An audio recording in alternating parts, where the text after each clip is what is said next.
Let me show you how these 100 words are important to learn English. Ever wonder if there's a secret shortcut to understanding English?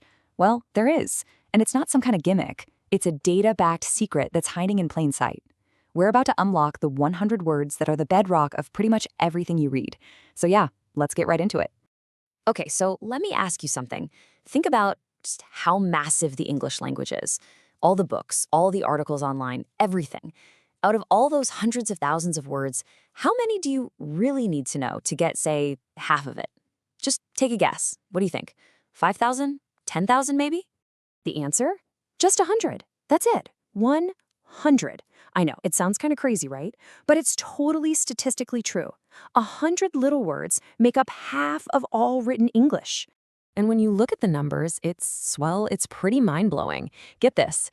The top 25 words, words like the and they make up a third of everything in print. A whole third. Then you bump it up to the top 100 words, and boom, you're at that 50% mark we just talked about. And if you go up to just 300 words, you're already at 65% comprehension. It's wild. So what you're seeing here on this chart is basically the law of diminishing returns, but for language. I mean, look at that first little group of 25 words. It gives you this massive 33% jump in understanding. The next 75 words get you another 17%. All the big impact is right at the beginning. It just goes to show mastering that core set of words first is without a doubt the smartest, most efficient way to learn. So, what are these magical words, right? Let's peel back the layers on this language blueprint and actually see what these core building blocks look like. Yeah, you really shouldn't think of these as just a random vocabulary list. They're more like the structural beams of a house. They're not the fancy paint or the nice furniture. They are the absolute framework that holds the whole thing up. You could even say they're the language's DNA. And right at the very, very top of the list, you've got these 7 words. I know, they look super simple, maybe even a little boring, but trust me, they are the glue. They're what connects all the ideas, points to things, and creates that smooth, logical flow in pretty much every single sentence you're ever gonna read. Okay, next up, we've got the engines of our sentences, the verbs. And as you can see, these are the most common action words out there. They talk about what something is, what it has, and what it does. It's amazing, but with just this little handful of verbs, you can describe a ton of different activities. And of course, you need things to talk about, right? Well, here are the most common nouns you'll find in English.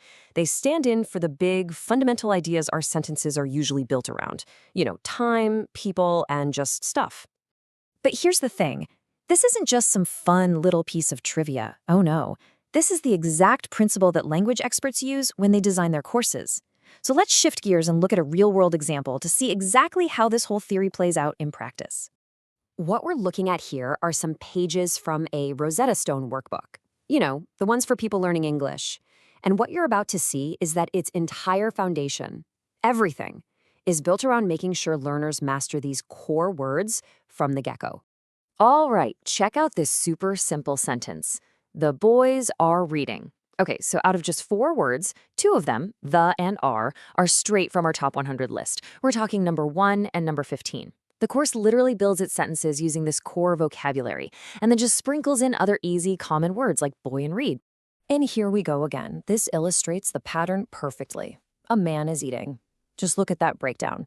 A is number 4 on the list, is as number 7, and man, well, that's directly related to the core word people, which is number 80. The whole sentence is basically built from these super important foundational words. And this is where it gets really clever. The workbook then uses these same core words to teach the basics of grammar. So by just switching a man to the men or the girl to the girls, it teaches the whole singular versus plural thing, all without throwing a bunch of new complicated words at the student. It's all about hammering home those basics. And it does the exact same thing for pronouns. Turns out he, she, and they are all on that top 100 list. So the course just takes those simple sentences the student already gets and shows them how to swap in these essential pronouns. It's just a ridiculously efficient way to teach. Okay, so what's the big takeaway here? What does all this mean for you? Because really, this isn't just about learning English. It's a huge lesson in how to tackle learning, well, just about anything that seems complicated. The real secret isn't about just cramming more information into your brain. It's about learning the right things first. It's about putting your energy into the fundamentals, the things that give you the biggest bang for your buck. You've probably heard of this before. It's a perfect example of the Pareto principle, the 80-20 rule.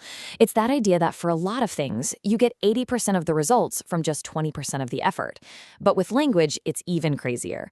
Mastering this tiny, tiny fraction of words gets you a massive 50% jump in comprehension.